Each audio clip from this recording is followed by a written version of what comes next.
The Confessions of Saint Augustine, Book 7, Chapter 4.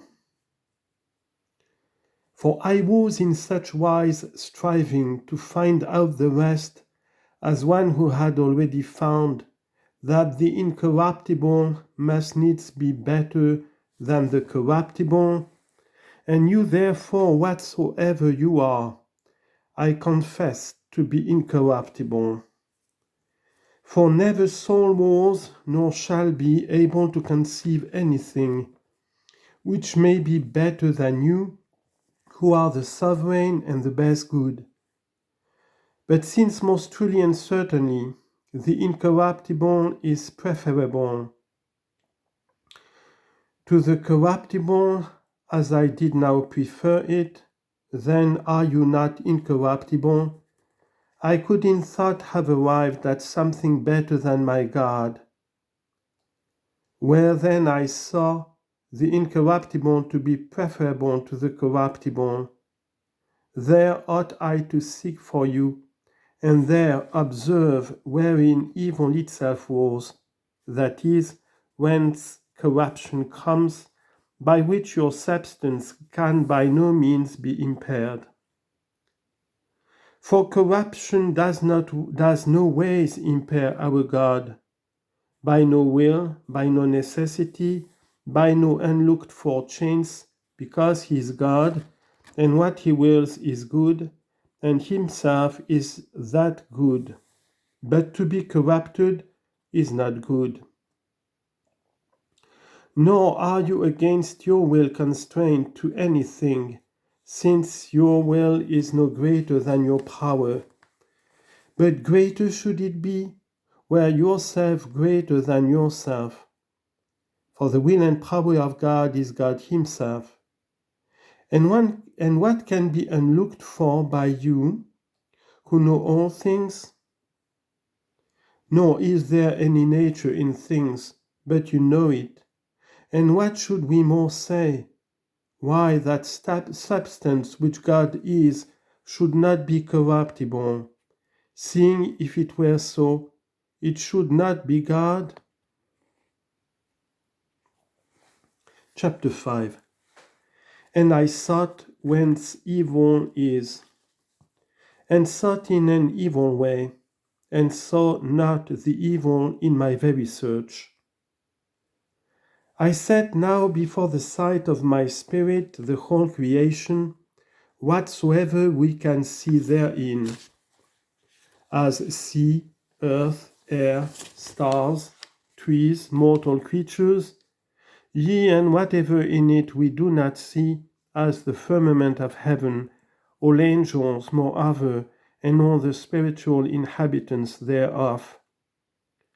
But these very being, as though they were bodies, did my fancy dispose in place, and I made one great mass of your creation, distinguished as to the kinds of bodies, some real bodies, some what myself had feigned for spirits.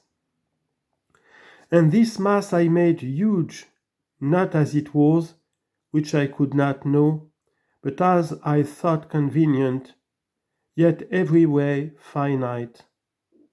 But you, O Lord, I imagined on every part environing and penetrating it, thou everywhere infinite, as if there were a sea everywhere and on every side, through unmeasured space, one only boundless sea, and it contained within it some sponge, huge but bounded. That sponge must needs in all its parts be filled from that unmeasurable sea. So conceived are your creation, itself finite, full of you, the infinite. And I said, behold God, and behold what God has created, and God is good, yea, more mightily and incomparably better than all these. But he the good created them good, and see how he environs and fulfills them. Where is evil then, and whence, and how crept it in hither? What is its root, and what its seed? Or has it no being? Why then fear we and avoid what is not? Or if we fear it idly, then is that very fear evil, whereby the soul is thus idly goaded and racked? Yea, and so much a greater evil, as we have nothing to fear, and yet do fear. Therefore, either is that evil which we fear, or else evil is that we fear. Whence is it then? Seeing God the good has created all these things good, He indeed the greater and chiefest good has created these lesser goods. Still both creator and created, all are good. Whence is evil? Or was there some evil matter of which He made and formed and ordered it, yet left something in it which He did not convert into good? Why so then? Had He no might to turn and change the whole, so that no evil should remain in it, seeing He is all almighty? Lastly, what would He make anything at all of it, and not rather by the same almightiness cause it not to be at all? Or could it then be against His will? Or well it were from eternity, why suffered He it so to be for infinite spaces of times past, and was pleased so long after to make something out of it?